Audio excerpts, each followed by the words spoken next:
You were shaking your head as we were walking down from the press box, really. I mean, just how disappointed are you on Manchester United's performance rather than the scoreline?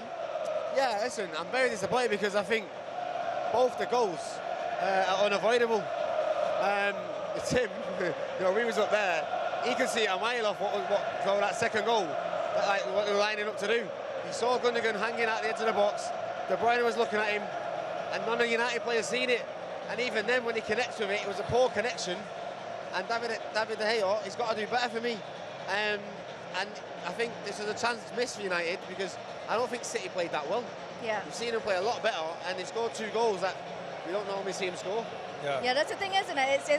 It's City are deserved winners, let's put it that way. And it could have been a lot worse for Manchester United, and as Danny alluded to that, it's not a case of City being brilliant today. They weren't blowing people off the park, perhaps the first 20 minutes or so. But United, across the board, barring the substitute probably, they were just below par, individual performances. Yeah, I'm not sure below par, just they haven't got a pattern of play like Man City have. You know, they rely on individual talent like a Bruno turning up, Marcus Rashford doing something special. Man City are a little bit different. They have a structure. They rest on the football. When they feel a little bit tired, they keep the ball, they make the pitch big. And then when they need to hit Haaland quick, they do that as well. So, listen, they're a far better side. We know that. They are the best side in the world at the moment. We have to give them a lot of credit. They were efficient today. They didn't have to be fantastic, but they won the game. That's the double. Roll on to the treble next week. Well, you talk about the lack of structure of play for Manchester United. We saw glimpses of it, I think, during mid-season when United went on that unbeaten run, really, at home. But I think of recent weeks, they've sort of lost that edge about them as well. They started losing those patterns of play, relying again on individual brilliance, almost like an Ole Gunnar Solskjaer side. Yeah. It was coming for them today, for sure.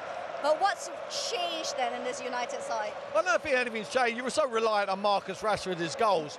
You know, Weghorst shouldn't be in a Man United shirt. You know, he runs around, he tries hard, but for me, he's not of the quality to be in a Man United shirt. You're crying out Man United for a centre forward. You need that as soon as possible. You've got a lot of quality in other areas. You've got wide players who can affect the game, but you need a vocal point. You need someone who can hold up the ball, stretch him behind, and help Marcus Rashford out. Rashford wasn't involved very much today. No, and I think United's best chance was to stay at 1-1 as long as they could and bring Garnacho on, because he come on at 2-1 and he brought life to the team. Yeah. He looked like he was going to do, every time he got the ball, he looked like he was going to do something. Now United have been in their hopes on a young lad that's come through the academy. Marcus didn't look quite fit, I'm not too sure. And he just, like I said, there's just no patterns of play. Like I said, Tim saying you got to rely on individual brilliance.